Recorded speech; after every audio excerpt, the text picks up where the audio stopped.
Sebelum kita mulai, gue mau lurusin satu hal. Video ini bukan buat ngajarin lu jadi jago teori warna.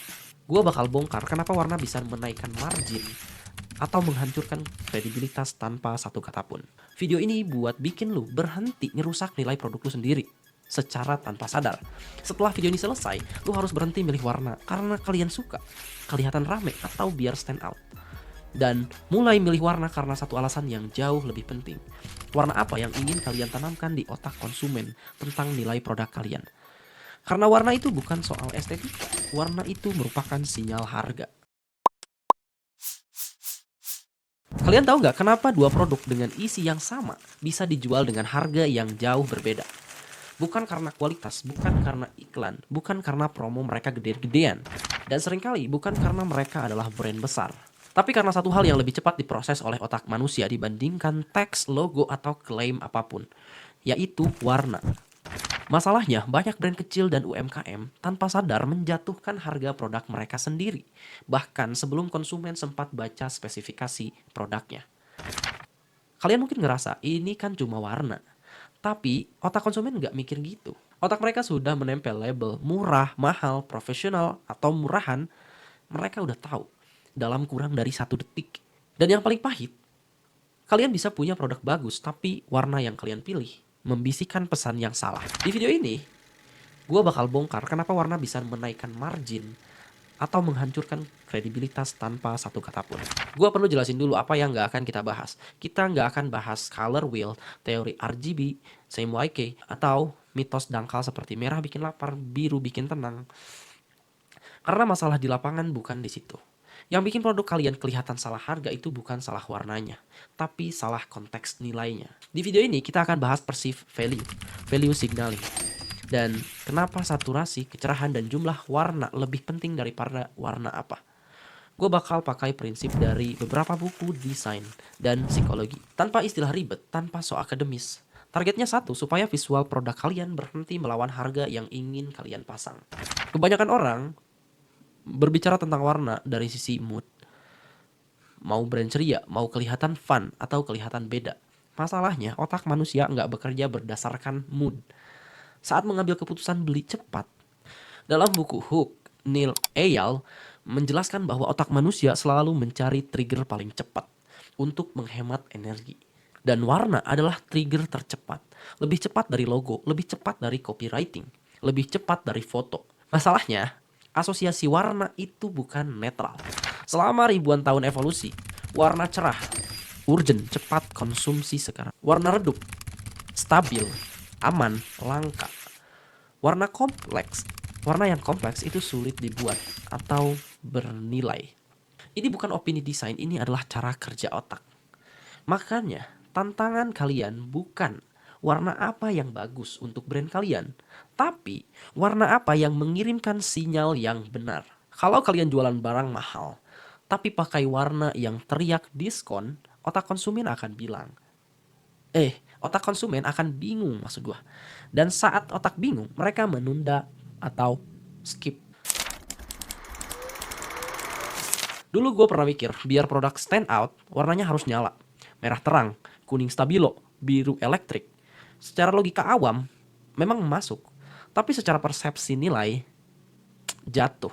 Kenapa? Karena warna dengan saturasi tinggi secara historis diasosiasikan dengan mainan, barang massal, produk diskon, dan tanpa sadar desainnya teriak. Gue murah, gue cepet, dan jangan mikir lama buat beli. Padahal produknya dijual lebih mahal. Di desain premium ada hukum tak tertulis. Subtly is luxury. Bukan merah, tapi burgundy. Bukan biru, tapi navy. Bukan hijau, tapi olive. Warna mahal itu jarang murni, dia hasil campuran. Dan otak kita membaca itu sebagai usaha, proses, dan nilai. Sekarang berhenti sebentar. Jika kalian punya produk atau punya produk impian atau berniat membuka sebuah brand, coba lihat produk kalian di rak toko. Kalau dia disandingkan dengan kompetitor, apakah dia terlihat seperti pilihan premium atau versi lebih murah? Jawaban itu sering datang dari warna, bukan harga. Setelah saturasi diturunin, banyak brand jatuh ke jebakan berikutnya. Kalau warnanya dikit, kelihatannya sepi. Tambahin aksen dikit-dikit. Akhirnya apa? 5 sampai 6 warna rebutan perhatian. Masalahnya kemewahan identik dengan pengendalian diri. Brand besar seperti Apple, Chanel, Mercy itu pelit dengan warna. Kenapa? Karena warna yang sedikit sama dengan fokus yang sangat tinggi. Dan terlalu banyak warna sama dengan kebisingan. Dan otak manusia membaca kebisingan itu sebagai murah, tidak yakin, dan tidak terkontrol. Ada orang yang salah paham soal mahal. Semua dipaksa hitam putih. Semua mau kelihatan luxury. Masalahnya, mahal itu harus relevan. Mahal di teknologi. Warnanya harus dingin dan juga presisi. Kalau lu jualan makanan organik pakai hitam putih kaku, otak konsumen bakalan mikir, ini aman gak ya buat dimakan? Mahal tapi salah konteks, sama dengan gagal. Setelah menemukan warna yang tepat, masalah terakhir muncul, yaitu kebosanan. Bosan warnanya itu aja. Ownernya bosan, desainernya bosan. Padahal kekuatan warna itu direpetisi, pengulangan. Tiffany Blue itu bukan sekedar warna, itu sama dengan aset. Kalau lu gonta-ganti warna, lu nggak lagi membangun memori, lu cuma lagi ganti-ganti baju. Di titik itu gue sadar satu hal, warna itu bahasa, dan seperti bahasa dia punya intonasi yang jelas. Warna nyala itu bisa diartikan sebagai teriak, warna redup bisa diartikan sebagai berbisik.